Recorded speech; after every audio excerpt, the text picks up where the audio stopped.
Come on. That's right. Hi, this is Scott Sustacek, your host for CEO to CEO, the podcast from the CEO Roundtable. CEO Roundtable is a peer-to-peer organization that brings business leaders together to share wisdom, experience, and insights from the trenches. I know you like it. Welcome to the CEO to CEO podcast, and I am excited today to have special guest Jason Dailey with Brandography. Welcome. Thank you. Nice to be here. And we're talking about the hottest topic in America today. We're talking about AI. I think there are so many pieces here, Jason. You and I talked about we want to do an episode where we come at this differently, right? Than every other AI podcast. So many conversations right now around AI are the same. So we're going to try to do a different. So we're going to try to put a different spin on this, and our audience is going to be the judge of that. But I'm excited to hear what Jason has to say about this. And before we roll into this, tell us about yourself. Tell us about Brandography and what's happening at the company today. Yeah. So I'm Jason Dailey. I am a husband and a father of two, and the CEO and founder of Brandography. Awesome. Brandography is a business I started back in 2008, and it's a digital marketing managed company. So what that means is we manage the marketing for a lot of companies throughout the U.S. And the marketing was historically very digital, and it still is primarily digital. But we have a management team, we have a creative team, and we have a web development team. Mm-hmm. So we're a team of about 40 people in total, and we work with mid-sized businesses up to some pretty large companies. Mm-hmm. Well, you're obviously a busy dad, a busy husband, and you're running a growing business. When did you start to really feel the pivot of AI coming? That's a good question. We started using AI back when we called it machine learning, probably around 7 or 8 years ago. And we did not expect it to jump the way that it did the last couple of years, last few years, and has had a larger increase in adoption, and the technology's increased unlike it has in the past. So while we've been aware of it and we've been using it, these last 6 months in particular have been very, very unique. So like everybody else, you're seeing that acceleration of how to use it, how to make it effective, what's working, what's not, what's the latest. Yeah. In addition to that, how it's impacted companies, how it's impacted culture, how it's impacted hiring and incentivizing team members as well. In that time frame, has that affected the kind of talent you hire, the kind of talent that you look for? Yeah, great question. What you're trying to do? Great question. I've always had an attitude over aptitude hiring perspective. Yeah. And I think that has increased even more. Right. So having a good skill set, having good competencies and a lot of experience is important. And I don't want to downplay that. It's still critical. But the piece on top of that is hiring somebody who is a problem solver, who is willing to learn on their own and push their own capabilities is more important now than it's ever been by tenfold. Sure. So not so much hiring for what the resume or the degree says, but for who the person is and how they can act, how they can react, how they can learn on the job. Absolutely. And adapt to what's new. And teach other people on the job as well. What I want to get into now with you is, again, in AI, and we're talking about lower middle market kind of companies, because I see so many companies struggle with how to really use it effectively. I've seen companies spend a lot on hiring a consultant to build a big AI program for them, and they're not quite happy, right, with the end result. I've seen other companies that are trying to use it, getting on Chat or Copilot or Claude, trying to figure out, okay, how can I use this every day? And even I'll use all of those in a given day potentially. Sure. What I'm really curious is, how do these lower middle market companies really leverage AI to change their business? And in the couple of episodes that I've had around AI so far, that's what we've been talking about. And I'd really love to get your take, how you think about that and the kind of advice you give companies that are saying, how do I make AI work for me? How do lower middle market companies think about AI? And how do we bring it in and really make it as effective as it can be, while at the same time not scaring the hell out of our staff. Right. We're replacing them. Yeah. Let's start with identifying identifying what we're seeing. We're seeing CEOs, we're seeing executives know that there's a huge opportunity here. They know that AI needs to be embraced. Right. And most people think and fear that their companies are not embracing it fast enough. And I would agree that not only CEOs, but that's at all board levels too. The boards are thinking Absolutely. about, are we moving fast enough on AI? Because no one wants to get just run over, right? Right. And the question is, how do we get the teams to use it appropriately and take advantage of it? And what I have been thinking about and talking about is the idea of creating this lens for each and every one of your team members to be looking through as they're looking at their work. Mm-hmm. Where I think some companies go wrong is they try to impose the practices, they try to be very prescriptive. This is what we're going to do now with AI. Right. This process has now changed exactly like this. And that's fine to take advantage of some efficiencies, but I think we're still missing when you're not creating that lens for each person to look through all of their work and all of the opportunities that we may be missing. So if we're just going in and implementing it and tweaking some processes, great, but I don't think we're really taking advantage of it. And I think when I talk about creating that lens is really educating each and every individual person what it's capable of, but getting them to create muscle memory, getting them to create habit for a month or two to where now it's not necessarily like they're questioning, can I use AI? It's just, you don't question when you grab something with your right hand because it's on the right side of you, or your left hand because it's on the left side of you. We want people to think that same way with AI is, I'm not consciously reaching for it. I just know it's the easiest tool to help me accomplish this. And when you can create that habit, that muscle memory, and ultimately create that lens as you're doing your work, you're going to be able to be creative with AI, not just slightly more efficient in your day-to-day. Mm-hmm. And where have you seen companies really start to get traction with AI? The kind of the diagnosis that you just laid out about how companies can do it more effectively, but where do you see it having traction in a company first? Is it marketing? Is it operations? Maybe there's no specific spot. No, I think there is some specific spots. I think that research and aggregation of data, it's kind of the first thing people reach for. You get to look at something and say, I want to learn everything I can on a topic, a company, an opportunity, a process. And you can go to AI and get a whole lot of really crisp, organized data laid out for you in the way you need it. Mm-hmm. So I think that's the first place people reach. To get more efficient is looking at prototyping and ideation. So if you want to create something in my space, in my world of digital marketing and software, we can actually prototype software. We can prototype things for websites or functionalities faster with AI. Now, the end resulting deliverable needs to oftentimes be refactored. As it stands, if you ask it to develop something, it may look, wow, that looks great, but it's not going to last. And there's going to need to be some redevelopment. But getting that prototype and getting that done can happen much, much faster. And there's analogs for that in every single industry. But think about research, you think about prototyping, you think about ideation. Those are really, really good places to start to get big efficiencies. What AI products do you really like today that you think are most user friendly? Right now, for me on a day-to-day basis, I love Gemini. Okay. And part of that's because we are a Google shop, right? Yeah. Some companies are Microsoft shops, so they're going to be on Copilot. But to be able to go in and put a whole bunch of information in a folder and give it access to that folder and ask it to do something, the efficiencies there are huge. So on a personalized, on a day-to-day basis, for me, that's where I'm using it like crazy. If you want to do something, maybe you want more complicated Excel work or spreadsheets or some, as I mentioned, some development prototyping, some software prototyping, Claude is fabulous. It's built by Anthropic. It's a fabulous, fabulous tool. It can prototype things just based on what you're asking it, and it's pretty incredible. As you think about, again, lower middle market companies, I keep going back to where's really the entry point for those companies to start to accelerate their AI adoption. And I love what you said about not forcing it, but letting it happen naturally. And then that would imply CEOs that are forward thinking. How do they introduce that forward thinking? Yeah. And to people that aren't aren't Yeah. used to using AI. And I jokingly respond by saying, force it to happen naturally. Right? And how are we going to do that? Sometimes some force is needed, right? Yes. Yeah. But how can you do that is, first and foremost, you can create contests internally. Here are some opportunities we have, and here are some hurdles that we have as a company.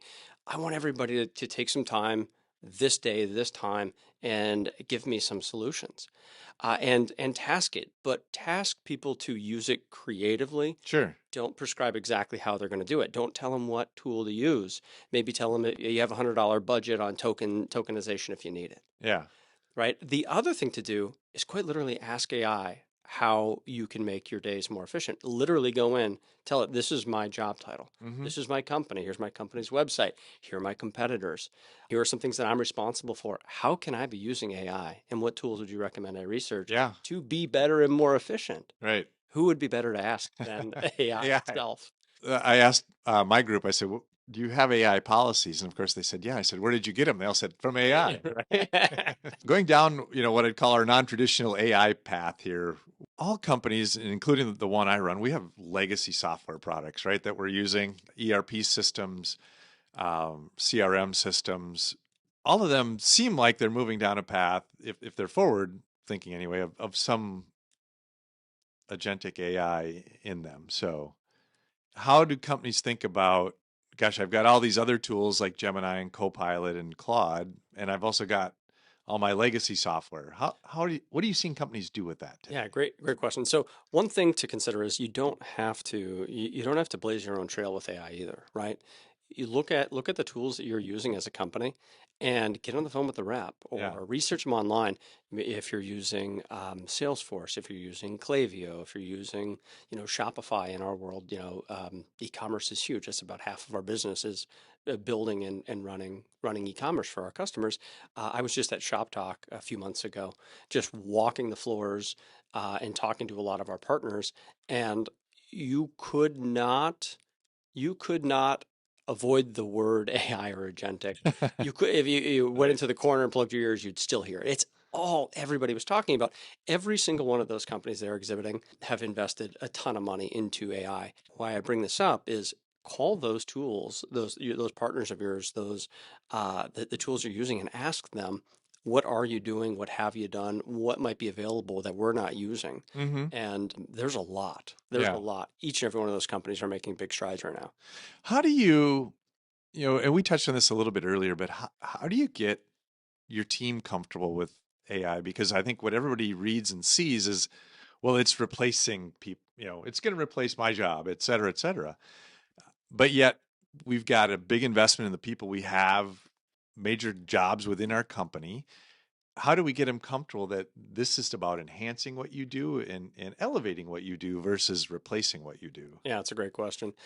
The way that I look at it is AI is here to stay, and it's only the evolution of each and every version of AI that's being released is only getting more and more incredible.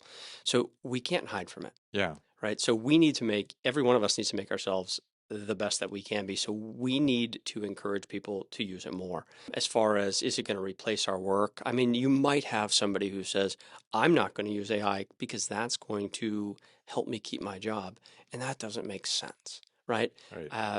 Nobody's jobs are guaranteed, right? Not a single person. And the way you do your job today it probably changes in 6 months, right? Or a year. Right. But if you want to make yourself more valuable, get good with AI, get good with the tools, become knowledgeable, do things better, do things different. Sure, some of them are going to be faster and more efficient, but that's nothing to be scared of. What you should be scared of is not doing that, right? So at Brandography, one of our core values is forward thinking. Mm-hmm. Another one is hardworking. We build into our team and into our culture a culture of curiosity, a culture of hard work, a culture of being cutting edge, and keeping that culture front and center of everything we're doing, of team members and our growth and our hirings and our conversations helps. Sure. And at Brandography, we're continuing to grow. Yeah. Right. This is a great growth year for us. Part of that is because of our team's commitment to curiosity. I think creating that lens, I'm going to go back to that, creating that lens and getting each individual on your team to buy into that is important because it's good for them, it's good for their careers, it's good for the company itself, it's good for the company's customers. Yeah. I want to switch gears a little bit and talk about your CEO roundtable Yeah. experience.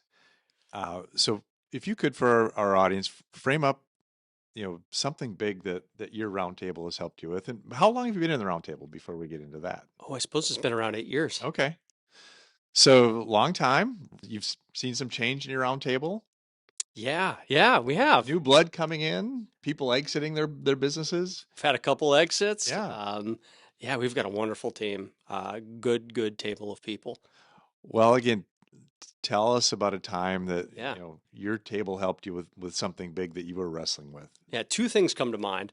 One is the creation of our leadership team. Mm-hmm. So really helping to identify, based on our company, our growth initiatives, is what should that look like, both within capabilities, but also psychographically. What should our leadership team look like?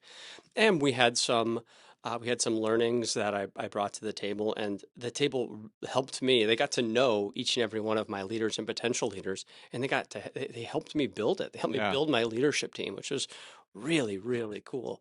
And now when I talk about one of our leaders by name, I mean, they know him, right? They know him like they're almost one of their team members. So in fact, as you bring that up, we actually launched a software division called Fetch4, which is a company. It's kind of a sub company that we've created using AI tools and for other companies to use. So we've actually taken our marketing expertise, our knowledge in the industry, AI, and we've been developing tools. And it was about a year ago when I brought this up to my roundtable, and I just started throwing ideas and questions and opportunities at them. And they said, Jason, there's something here. You need to dig deep into this. Yeah. So they've literally helped me start another sub brand, build a business. So I want to go back to your leadership team.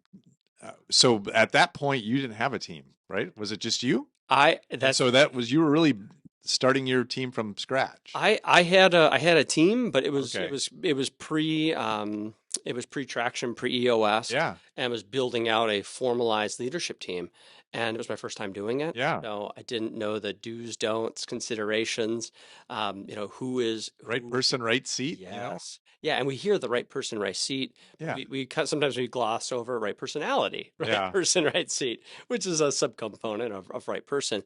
But the table helped me with that. They helped me build a phenomenal leadership team. What a great sounding board for that process. So kudos to you for putting it out there. Again, we have a great table. Now we're at the point of our show where our listeners get to learn a little bit more about you. And so with 3 questions I ask every guest. So these are not unique. So what's your favorite movie? So my favorite movie, okay, if I take away the idea of movies being, incredible acting and drama, and I base a movie based on what is the one that I could watch over and over again, or if I'm flipping through the TV and I see it, I'm like, stop. The movie's Tombstone. Oh yeah. The cinematography and cinematically and scripting. Maybe it's not the best, but I love the movie. I will watch it every time I see it. That has it all for a Western, doesn't it? It does. Val Kilmer in that is phenomenal, right? Yep. Next is, what are you reading right now? Probably something on AI, right? You think, right? Currently, I'm not. I dug deep into kind of some older books that I haven't read yet, and right now I'm on Can't Hurt Me. Okay. So I'm sure a lot of people listening have read. That's David Goggins' story, and it's. If you've read the story, you know not to call it motivational. I think you'd probably call it transformational as how he speaks about it. But what a book! Oh wow, that's one I haven't read. I'm going to have to read that. It's really, really good. A couple other ones that I will pick up again here. I'm probably going to pick up River of Doubt, which is a book about Teddy Roosevelt. Yeah. Kind of a biography of his time after his second term, when he actually tried to run for a third and didn't make it. Some of his explorations was pretty good. Oh, cool. Last thing is your bucket list concert. So right now, there's nobody that I really, really want to see. That I could think of that I really need to see. But I'll tell you, my favorite concert was a Ben Folds concert in the early 2000s. It was in Madison, and Ben Folds was playing up on stage, and he kept breaking piano strings. And he would break it and he'd say, I can't play this song. I can't play this song. So he asked the audience, holler a song and I'll tell you if I can play it. And they'd holler it and he'd say, I can modify that one. And you know what? I can play it. And I was telling this story to my wife about 10 years ago. And she said, Jason, I was at that same concert. How ironic. Wow. So, yeah, right? What a coincidence. So not necessarily bucket list, but just a special concert, a special moment for me. Wow.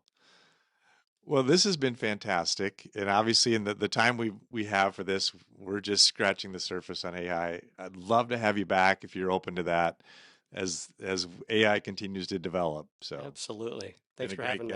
Thank you. That's right. Thank you for listening to the CEO to CEO podcast, produced by Dave Swerdlick and the incredible team at Uptown Podcast Studios. You can find them at uptownpodcast.com. Be certain to subscribe so you don't miss an episode with more CEO wisdom highlighting experience and insights from the trenches. If you enjoyed this podcast, please leave us a review and share with others. If you are a Minnesota-based business leader who would like to learn more about being part of a peer advisory roundtable, check us out at ceo-roundtable.org.